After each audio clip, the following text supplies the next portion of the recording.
Hello, dear ones. Father Peter John coming to you from the St. George Pavilion at All Saints Orthodox Church in Bloomington, Indiana. Christ is risen. Indeed, he is risen. This week we had the joy of dedicating the new mosaic of St. George here in the St. George Pavilion on the church property. And we did it on the feast of St. George. I want to talk just a moment about St. George. Actually, most people know the story of St. George to one extent or another. Oh, he was this, very brave Christian soldier who slayed a dragon and saved a princess and things like this. I want to talk about St. George in actuality and the greatness of his confession of Christ. St. George, when he was a young man, when he was a boy, his father died a martyr's death for his faith in Christ. So St. George was raised by his mother in Palestine, and he, as a young man, became a soldier. He was valiant. He was incredibly courageous.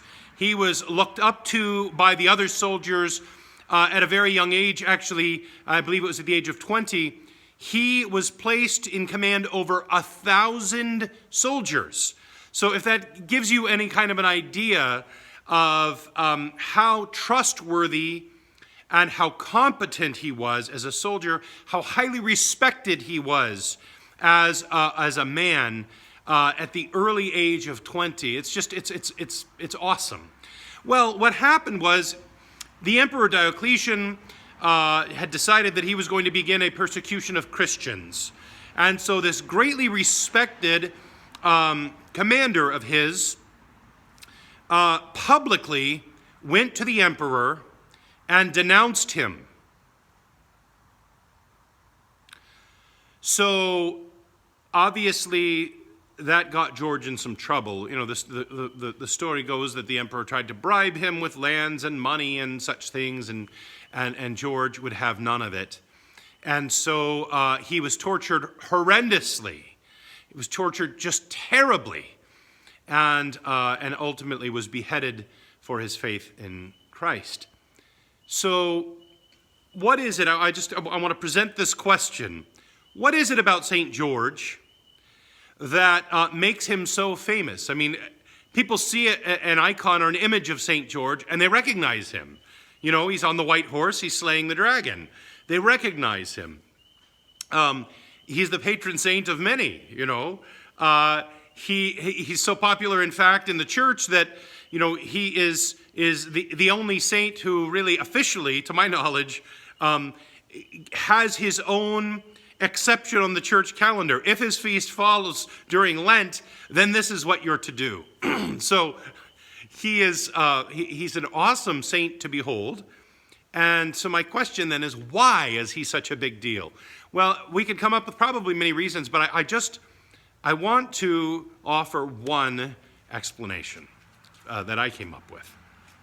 And that is that when we see injustice in the world, when we see widows and orphans, for example, being persecuted or neglected, when we see children being abused, when we see Christians being persecuted, then we want to be like St. George. We want to have the courage to go to the emperor and to denounce him to his face.